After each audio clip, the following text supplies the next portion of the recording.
about it. And we'll move on to the next matchup. It's going to be DawN versus Alutemu. DawN got off to a fantastic start in Season 1, but did fall off just, I'd say just a little bit. A little bit, compared to our high standards for it. Yes, I mean, DawN is a very respected and well-deserved player, but Alutemu, I think, overall played the most solid Hearthstone and most consistent Hearthstone across the whole season for me. So a very impressive player. I'm looking forward to seeing where he's going. Me too. There were definitely a few celebrities, I would say, of Season 1 Asia Pacific, which I put Surrender, obviously #1, qualified to BlizzCon. Myself and yourself, of course, the face of Hearthstone, if you will. Staz, I would put for his huge comeback and qualifying through to the playoffs there at the end. And also Alutemu, just for his incredibly strong play, consistent play, strong performance as well. While players like Shaxi, well, Shaxi had the same record as him at the end of Season 1, but I think Shaxi was making some plays I disagreed with towards the end. Alutemu was just a masterclass all the way through, I think. And I'm excited to see what he does with the new format, because Specialist, I think, for him worked very, very well. It allowed him to play Cyclone Mage primarily week after week and do very, very well with it, as he just seemed to click with that deck completely. Yeah. This time, however, he'll have to be shaking it up a little bit, showing he's got what it takes to play all 4 of the decks in his lineup. Yeah, and speaking of his lineup as well, which we can take a look at in just a second, he is playing Mage, Hunter, Warrior, and Priest for Alutemu's. Priest has been banned out. He is another player who has protected Hunter, which does continue to surprise me. But landing on Hunter, Warrior, Mage feels pretty comfortable from my point of view as if I was playing, whereas DawN has lost his Hunter being banned out, protected the Warrior, much more standard I think from what we've seen from a lot of players, and has his Priest Mage. So again, both players bring in the same lineup of classes but have different ideas on shield and ban strategies, which is again just very, very interesting. It's very interesting. Alutemu going for, I believe, the shield and the ban, both on Hunter. Clearly shows the respect he has for that deck, different from protecting his Warrior, I believe, yesterday, which we saw. It makes some amount of sense if he is expecting, you know, having to play his Priest and his Mage up against a Hunter. That feels pretty rough. It really does, and I'm just glancing over the list, but they're both pretty much playing the same archetypes. There's a few cards difference here and there, but overall very, very similar, almost a mirror match actually for both of these players. So again, which just further pushes the sort of ban and shield strategies being different, makes me laugh. But we're going to be having Warrior from DawN versus Alutemu's Hunter. And again, a matchup I don't have much confidence in is the Hunter. And yes, if they curve, great, and the Warrior doesn't. Yeah, sure, decks win Hearthstone sometimes, but overall, I think the Warrior has so much more gas in the tank than the general Hunter build. I will say that Alutemu also is not running Tiamat, which means there's one less sort of big guy, just one card mini army at the end to be able to push through. So I think this might be a bit tough for Alutemu actually. I would agree with you, but what we've been, interestingly enough, consistently seeing yesterday at least, was the Warrior losing to the Hunters. Even though it seems like at the start of the game, the Hunter struggles to get on the board, they're not getting the aggression through. I think I'm realizing more and more that's not really what you do in the matchup. Ideally, you'll kill them at the start of the game as the Hunter, but generally, you're taking it a little bit further into the mid-game, getting in that chip damage where you can, and utilizing the ridiculous amount of burst damage you have in combination with Zul'jin later on to just kind of put a constant onslaught that the Warrior can't deal with. That is true. But there have been 2 lists of Hunter. Yes. Alutemu's, I'm going to call, and I'm sorry Alutemu, the bad list. Oof. And DawN's, also I believe Flurries, and I think Surrenders, which has High Main and Tiamat in it. Right. 2 beefy minions that help out so much in the matchups. And in this matchup specifically, and Hunter's pack, it's, I think those cards make the deck not that much worse in other matchups and so much better in others. So we'll see how it goes. Alutemu, I think, has an uphill climb, but we're going into game number 1. Alutemu versus DawN. Alutemu on the top, of course, on the Hunter, already halfway through his turn, and DawN on the bottom on the Warrior. Also, DawN rocking and execute. Yeah, we've seen this a little bit more and more in the Warrior lists. I believe Magaho was one of the players at Masters Tour Seoul who was rocking an Execute. I think it makes a decent amount of sense in the current meta. When there's a lot of priests knocking around, it can obviously be very, very nice to take out those high health minions. And also just having a bit of extra spot removal right now against all the mages and the priests, as I mentioned, is very, very strong. Yeah, and now here come the reruns of the flunky just rotating and just keep going on itself here because it's pretty sick. Just being able to just keep dropping them down and discovering itself is insane. And also, the second you don't pick it if it's offered, it's because you found probably our Megadillo, which is insane as well.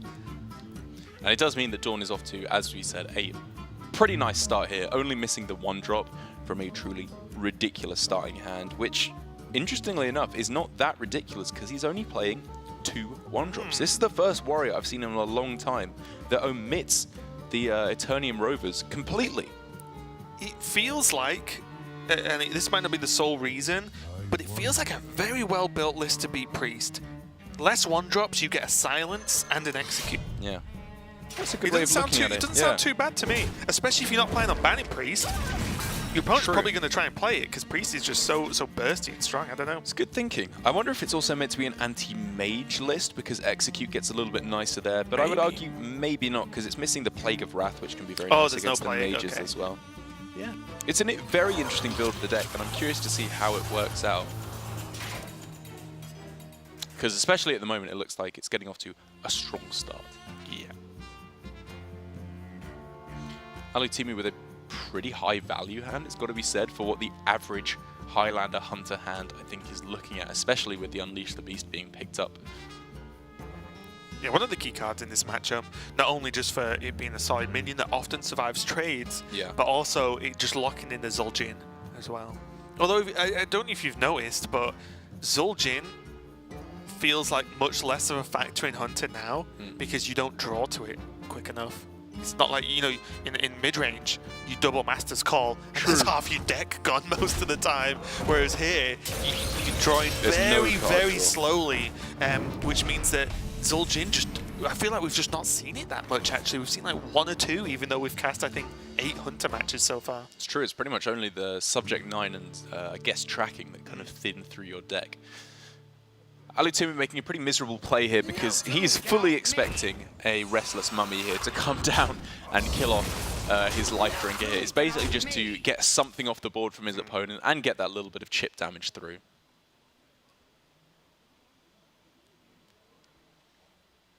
Which can, of course, now be cleared up by Unleash the Hounds, I guess. I think you push face. Oh, really? Unleash all face? Yeah.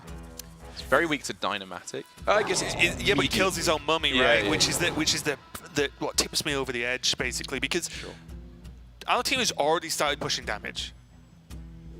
He has some decent minions to keep pound on some threats later, so let him Dynamatic, and if he doesn't Dynamatic, sweet. Like, I'm pretty sure you would rather have a face war, or like, you know, a race versus Warrior than Warrior would versus Hunter. I don't know. I mean, the trade's fine. It just feels slow. I wonder if we could have seen double trade into the mechs on board and then leave up the mummy, push face with the other one, which seems absurd, but I think I don't know, might have got that 1 extra chip through. Yeah.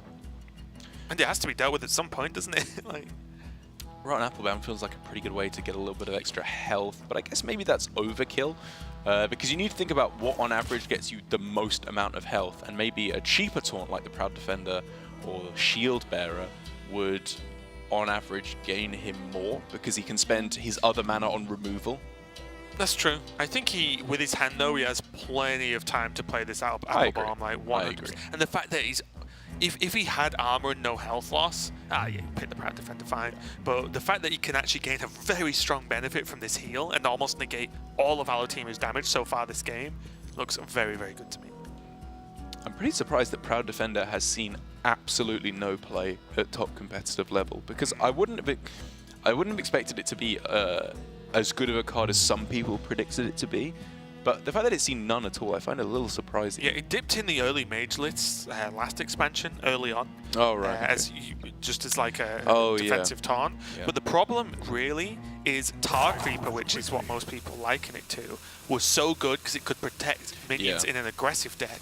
Proud Defender does a worse job. It comes down later, and also its attack is reduced if there are other minions on the board, which means that as an aggro deck, you want minions, right? So it just doesn't... It's like a nerfed Tar Creeper to the extent where Tar Creeper was sick, but I think fair. Yeah. And if you nerf that, then it just becomes not good enough. Yeah. And I guess now with the introduction of Bone Wraith as well, it's probably just been pushed out of the 4-drop taunt slot. Yep. But okay, the Hyena pack has come down. gonna have to learn their names. What the tokens are called? Yeah. But well, Hyena Beta? No, because there's 3 from Thingy, isn't there? Oh, from the Lion King. Yeah. Because it's actually 3, right? So yes. I'm guessing that's the... I can't remember what they're called. I mean, to me it's just Whoopi. Whoopi Goldberg and the other ones.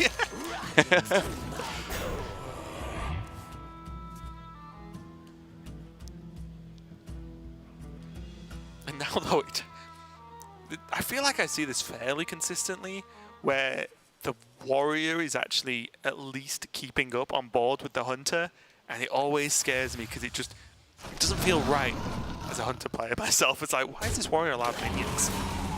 They should just be trying to remove my stuff. They shouldn't be allowed to play stuff as well. As Alutemu finally here says, yes, value traded minions. I'm ahead on board. Brilliant. Oh no way, I'm playing against warrior, and nothing is fair. Light the fuses! Even plays the one off the top. Oh, I would always mean do, man, you DawN. 100% do that. Man. I always do that on ladder. It's like, I could have lethal set up 20 years ago, but if I top deck lethal as well, I'm playing the top decked one. Because I'm that kind of person. My thanks. Oops.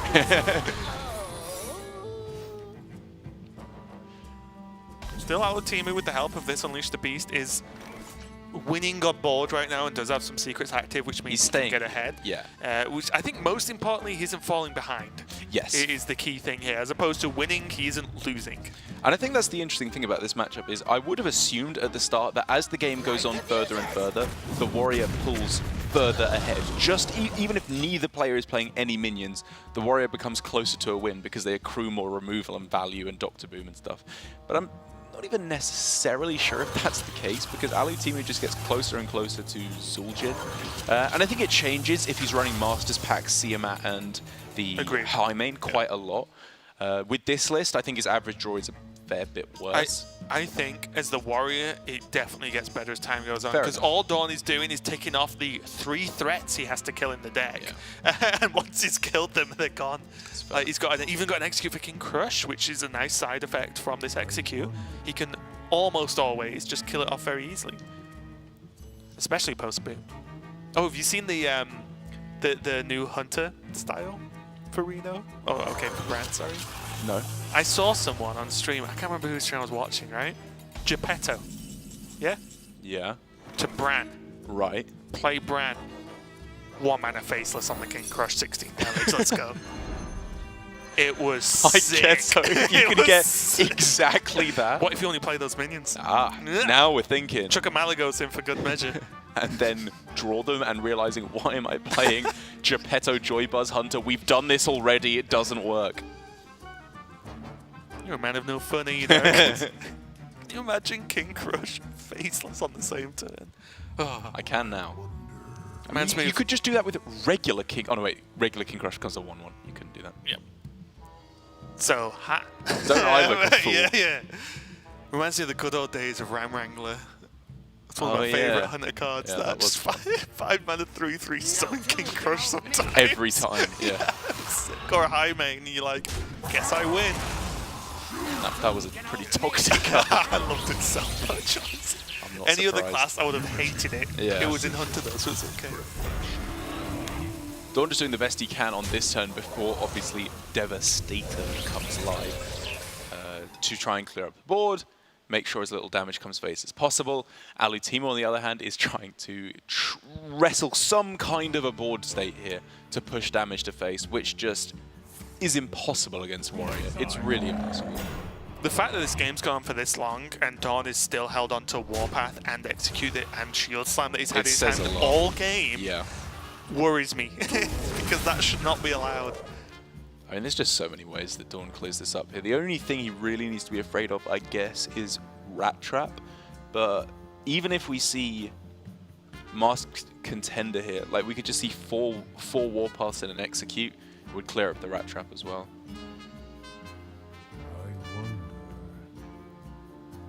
Or he potentially doesn't even need to do that. Unity, precision. I think DawN's most worrying factor in this game is not being too lax. if he lets, like, he's just been hit for a decent chunk of damage, right? Yes. Preventing damage is huge. And like, if he goes, oh, it'll be okay, I can take a bit more, and then he can't, because like Leroy Kill Command comes down into King Crush, you know, right, Zephyrus into Tyrion. Exactly, like you just don't want to be too lax, and although there's still a lot of removal, and that's fantastic that DawN's managed to hold off on using so much removal. Yeah.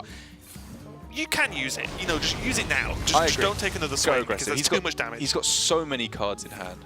You just don't want to end the game with a bunch of cards. Exactly, yeah. And you know there are just finite amount of threats in Hunter. Yep. Like, no Dire Frenzy, it's not going to continue. Rat Trap is activated and just a good turn, like you said. You called it pretty quick. Yeah, he's got a bunch of ways to just clear off all potential problems. DawN still has 1 million cards and a lot of safety, and Alutemu now has to continue to work out what he wants to do with this game. He does, however, have a very strong top deck in Zul'jin at any point from here on in, pretty much purely because he's played the Unleash the Beasts. I wonder if actually just how Master into Mass Contender hero power. I guess this is fine. This works too, I think. I was just wondering, on average, although this is more damage, yeah, is the silence actually potentially beneficial for a magnetized minion? Fair.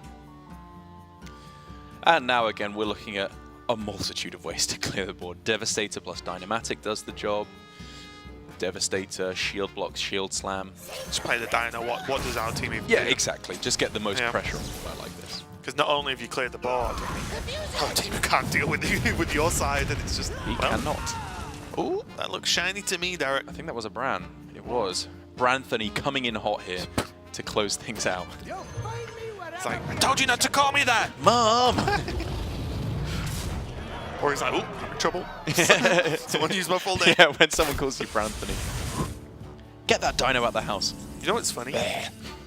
None of my family members that I can recall, obviously I can't say for when I'm a baby or anything, have ever actually called me Alexander. Really? Ever. Not one.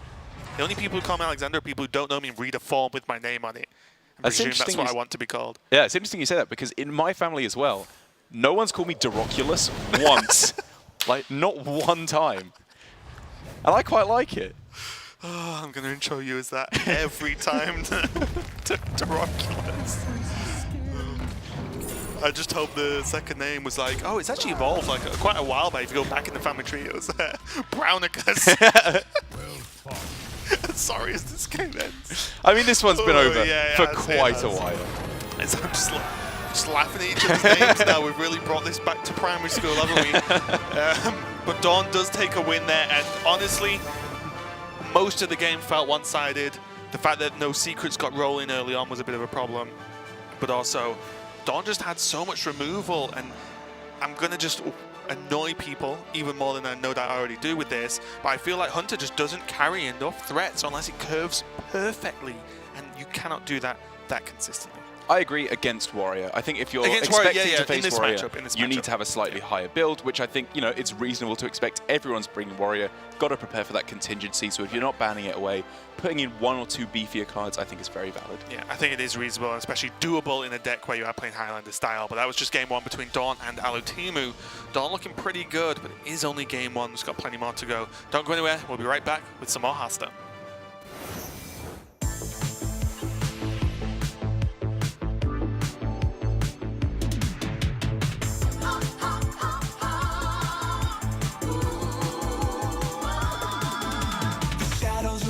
Again, darker than they've ever been. As evil descends from the skies, the world cries out, how will we survive? Out of the hall of explorers, and up from the dusty tombs, they grab their whips and fedoras.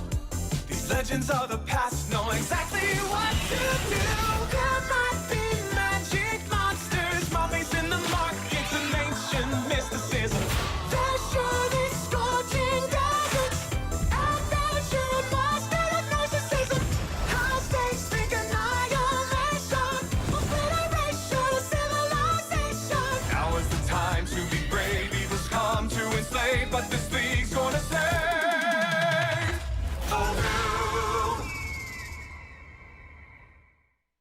Hearthstone Esports is home to many competitive formats. each with their own unique variants and rules. Today, we're going to break down one of them, the Shield Phase Conquest format. And here's how it works. To start, both players bring 4 decks, each from a unique class. The match starts with a Shield Phase. This is where both players choose one of their own decks to protect, making it ineligible to be banned. Once the Protect phase has ended, both players will then ban one of their opponent's decks, removing it from the pool. Each player then selects which of their remaining decks they would like to play first before beginning the first game of the series.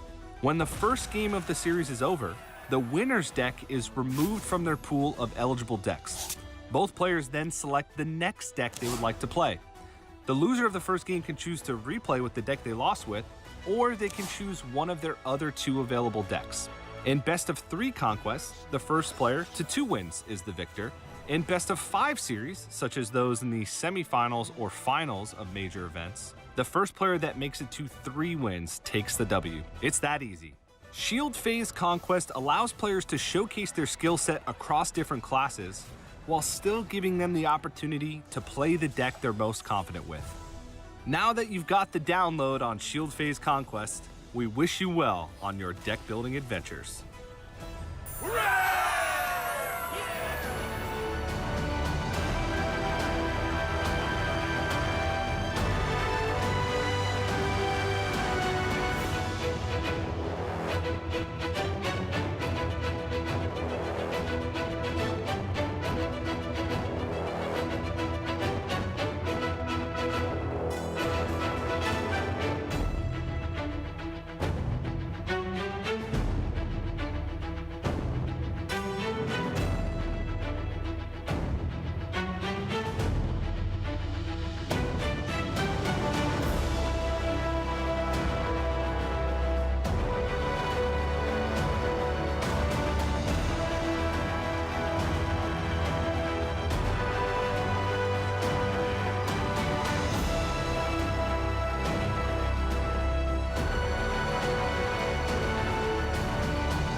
We are back, continuing the series between DawN and Alutemu. DawN looking pretty good with that Warrior game last game, taking a 1-0 lead. But Alutemu is he's still going to fight back, I feel. I still have some confidence in him to be able to win the series. Yeah, I agree. Especially, I liked him a lot on the Mage, as we've seen time and time again. I feel like, obviously, the Arena Mage has a very different play style to the Cyclone Mage, but I still have high hopes for Alutemu. Any of these kind of slightly more difficult to play decks or difficult to build decks, I think he's got his head screwed on right to be playing those. But up against the Mage and the Priest from Alutemu, I wouldn't be surprised if we see him giving it another go with the Hunter here. Yeah. It feels like it's a pretty good matchup against both of those decks. Yeah, and it's something that I am genuinely interested if it's going to be a theme or create some kind of readable queue order, is that if someone is shielding a class, surely they want to play it, and then do you then just queue the deck that you've got that has the best chance against that class to get one of your wins through anyway? Yeah. So it's just very interesting, because you don't have to win with every deck.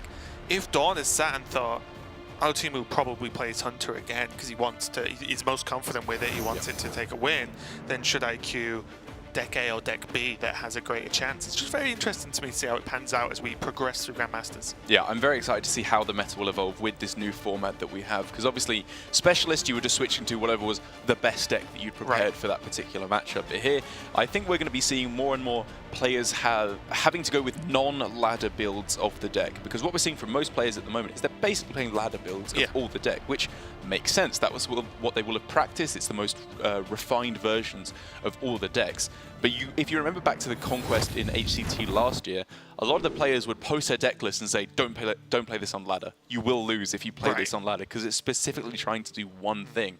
And I definitely expect to see that more, especially from players like Alutemu as we head forward. It's definitely weird though, isn't it? Because then the next question is, do you build a deck, like say you built Mage in a beefy way to just crush Warrior, right?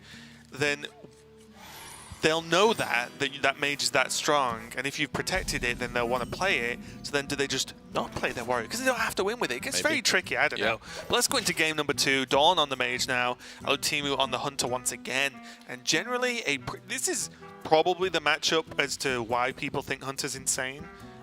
Because I feel like this is its best matchup. And because Mage has been so popular already, it's shone more of a light on Hunter, I think, than maybe even deserves. Yeah, I think that Hunter, I'm sure it has some better matchups against some bad decks. Like, this is still Reno Mage. It's still probably the best deck in the game right now. But I agree, it does feel like it lines up pretty well against the Reno Mage because of the burst damage that you have available, a lot of the removal that you have lines up very well, and also just the aggression early on. Mage can struggle to keep up. Yeah, this is a fantastic opening here as DawN, bit of a smile and a nod. He also has the Zephyrus. And again, a lesson for you Zephyrus users, if you play on 2 on a completely empty board, then you will get Wild Growth, Animal Companion, and Brightwing. For God knows why you get Brightwing. I have no idea. Well, it's because it tries to cover bases, doesn't it? Yeah. It's trying to give you a value option, I think. But and it's the best value 3-drop, right? Well, I'd much rather be offered Arcane Intellect the vast majority of the time.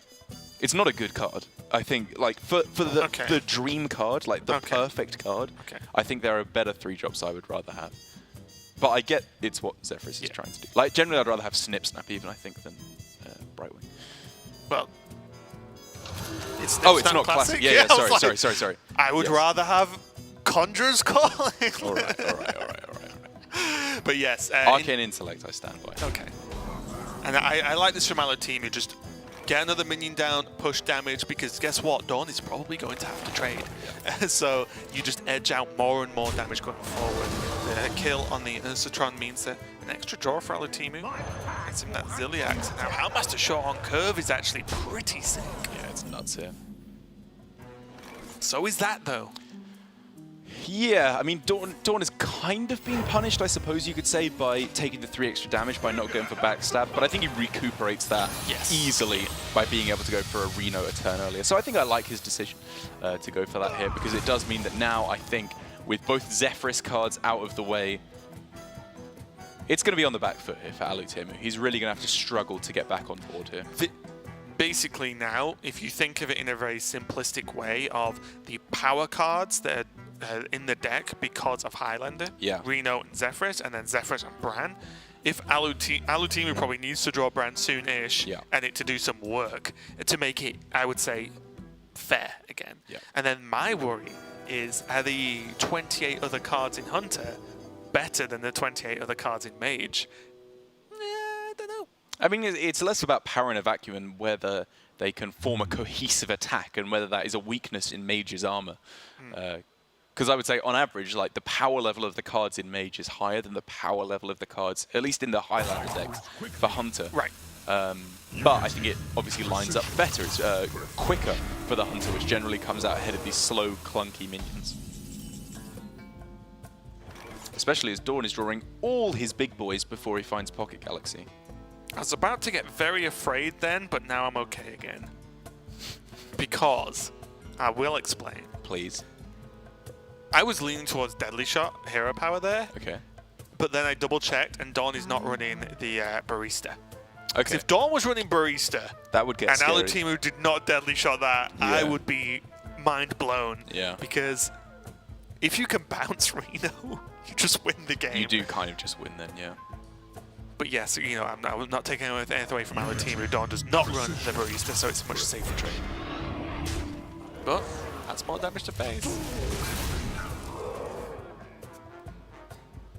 Really missing a secret here, and exasperated by the Secret Keeper pickup then as well. But just not having these hyenas live just feels so bad. We've seen this so consistently. It's such a good drop if you have secrets. But again, I wind back to all the things that Alutemu wants to do in this game.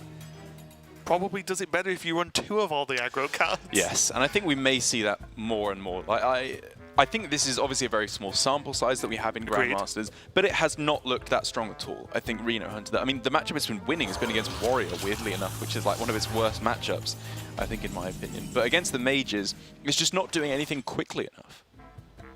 And it's not like Alutemu had an especially bad hand. Like he had Zephyrus at the start, which got him a nice curve. He had the animal went into companion. Ursatron. Right, exactly. Went to Yeah. Ursatron, yeah. These are strong plays he's making, but just not quite strong enough.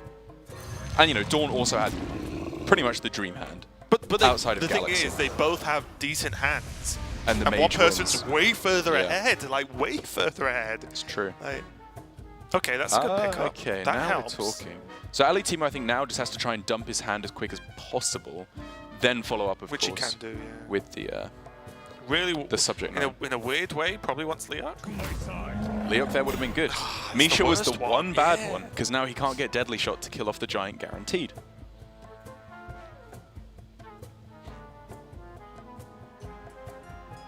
Well, sometimes in Hearthstone, you've got to close your eyes and hope luck is with you today. He has to play it. He can't pass. Yeah, I agree. He just wants to spend his mana as well. Hey, there we go. I think justified given the way that this game has gone so far for him, and DawN manages to find the funny side as well. Hey, it's still not the end of the world for DawN. Far from the end of the I world. mean, look at it. You can just Blizzard. Yeah. Blizzard Frostbolt, push 4 more to face. I'd really like to see the Secret Keeper as well here, I think, from Alutemu, because on turn 8, you're not even necessarily expecting to see removal, and primarily just to free up hand space. Like, there's so many secrets that need to come in next turn. He was considering it because it fills out his curve next turn if he plays it next turn with a guaranteed secret. I but he guess doesn't so. get to attack with it. Yeah. Oh, he's going for Tortola for the flames. Oh, he's laughing. Oh, puzzle It's box. the only non-targeting one, right? But You do it. honestly, It's okay. the best option. honestly. Yes. I think it's the best option. Okay, let's see what happens here. I'll finish my sentence. Okay, let's just watch. That was nothing. That was nothing. Oh, Okay, Ziliax. not bad. Okay, nothing. Okay. That's pretty good. Hey!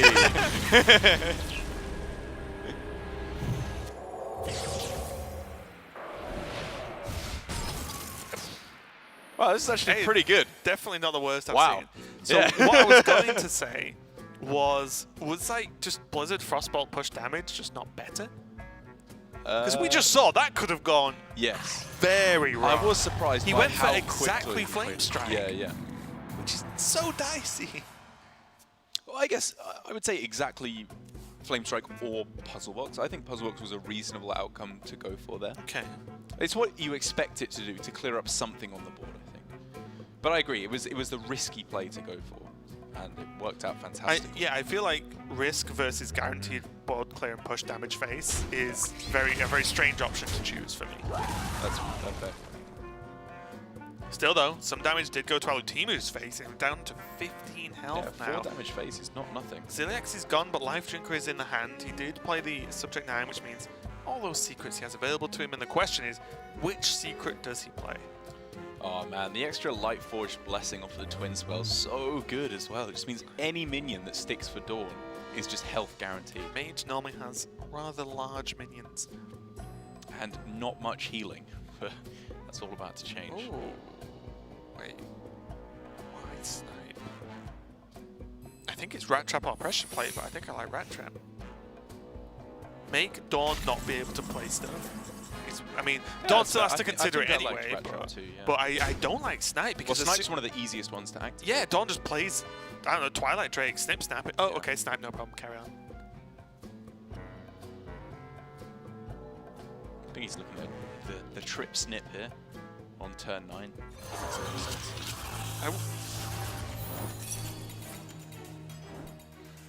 I guess like if he thought it was Rat Trap, he could stop off 2 of them and just pick. Yeah, I just wonder how good just Antonidas Crossbolt would be. Oh, bless me.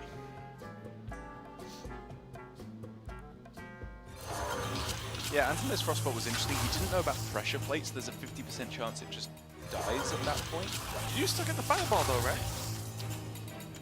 Yeah, that's true. So deal 3, get a Fireball, push 2 more. So that's 5. I just think that going for pushing that kind of damage isn't really necessary when winning on board has less downsides, like less things that can go wrong. Because I think, like, say he pushes damage aggressively to face, loses board, and can't get it back. I think that's unlikely to happen. you know what I think? I've put myself so much in the mindset of DawN knows Alutemu drew all the secrets. Yeah. And I just don't know why you'd play Snipe. So I'd feel fair. Antonidas. Yeah. I would play Rat Trap or maybe Pressure Plate. Yeah. So I would feel that Antonidas would be very safe, especially after seeing the Deadly Shot used too. I think that's fair. But yes, obviously, like the potential of going wrong. Oh, and Alutemu now thinking, well, if I kill one off, then the 1/1s come down, which makes Freezing Trap even worse. So in the end, he just says, okay, you can connect face with one of these, 10 health left. I mean, DawN could just win on this turn if Kalagos delivers. Instead, though, what about Yeah, he probably doesn't go for that. just Blizzard Lightforge ping? Like, seems fine. Yeah. You can attack first anyway, just to see what's what.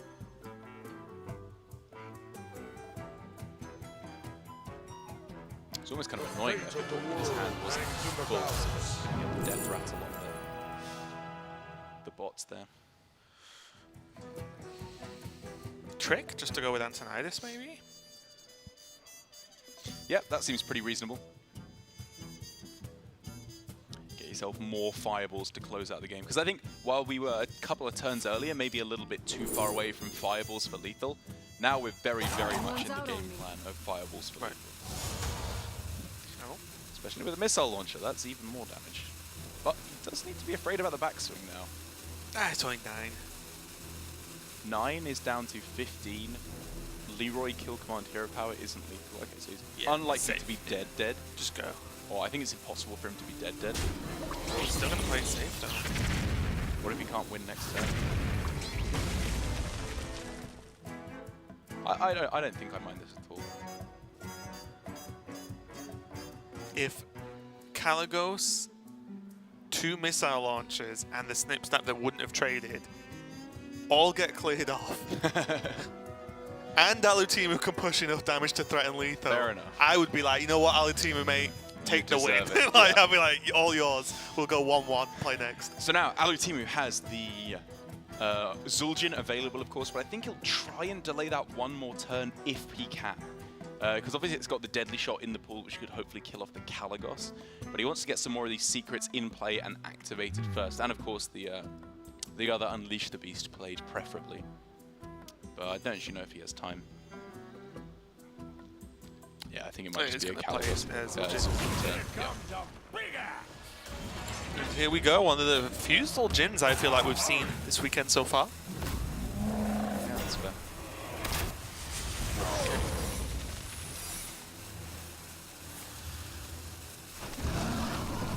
Full board clear coming in, which can, I imagine, be dealt with fairly easily by DawN should he choose so.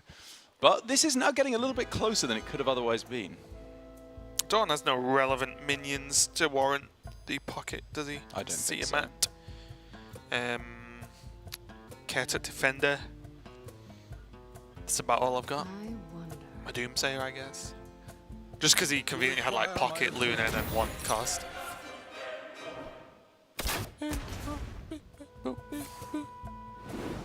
No Rat Trap and no Pressure Plate means that this Antonidas kind of has full reign to just do whatever it wants.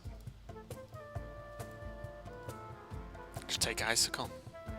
Bank. Yeah, it's the only one you can play on this turn, I guess. Oh, it's kind of funny though. He's 1 damage off, isn't he? From the Fireball, Frostball. Yeah. Still worth it. Just cash in the Fireballs. Yeah, burning a card It's is fine. definitely a little bit sad. You don't need any more cards to win this game. Doesn't he? How good actually is his hand? I mean, you can Fireball, Frostball, and then ping. Win. I guess so. We can see Life Drinker, Yeah, of course, yeah, but yeah. does Life Drinker really change that much? We'll see. Well, yes, it adds 3 extra pings you have to toss into there, right?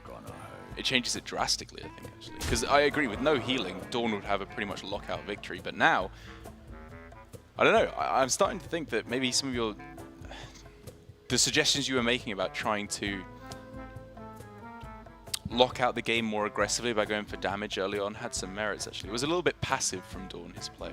Like not pushing face damage with the minion on board. Could come back to bite him. Yeah, mainly because you were just never dead. Yeah. Never even close. Yeah. And like I said, if Alutemu did like 3 incredibly difficult things in 1 turn, then one, he's probably broke the game or something, but also it's just extremely unlikely. Alutemu still needs to find a way to kill off Antonidas, of which there are many, many ways, but he's got to choose one of them. Yeah, he has to do it now. Let's not miss things. Wait. What? Just leave up to Tony and not play Pressure Blade. Oh wait, it doesn't matter, does it? Oh, this is good play from Alutemu. It doesn't matter. What, because there's a full hand? And, well, Andy's got a freezing trap, but who cares? He's already got 2 fireballs. He can't cast 3. Okay. So what does all the fireballs matter? Fair enough. Fair enough. Actually, you know what? Okay.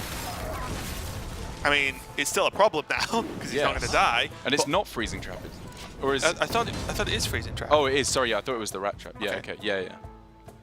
Yes. Sorry. So outside of Blizzard, or I guess oh no, because the Flame Strike would mean that he couldn't cast a fireball. Yeah, I guess so. I think that was a decent push, you know. Well, DawN now has plenty enough damage to close out the game next turn.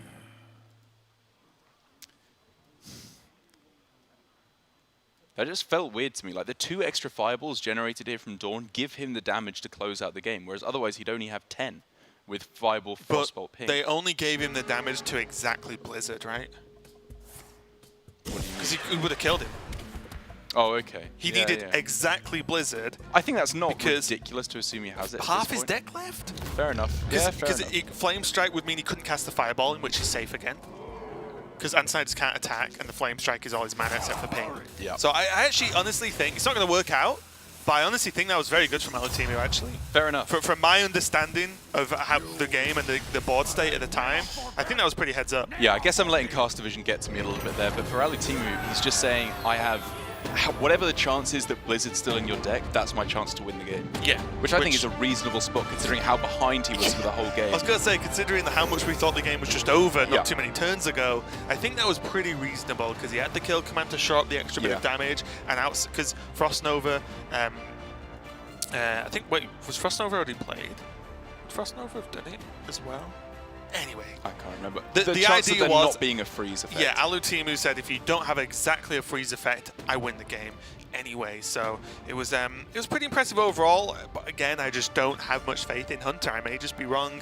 We could be 2 weeks deeper into Grandmasters, and Hunter could have an insane win rate, and people can laugh at me. I'm used to it. It's fine. But right now, I feel like the Highlander Hunter just does not get enough work done. I agree. I think we're more likely to see some build of classic mid-range Beast Hunter, or maybe even Face Hunter that some of the players have been messing around with. And Viper is a player who really likes that build of the deck, even with the new kind of pseudo-Leper Gnome that we got in Saviors of Uldum thrown in there just for a little bit more burst damage to face. I think there's other ways that Hunter can be explored, or they're at least changing up the way that Highlander Hunter works to shore up its matchups against Warrior in particular. Yep, but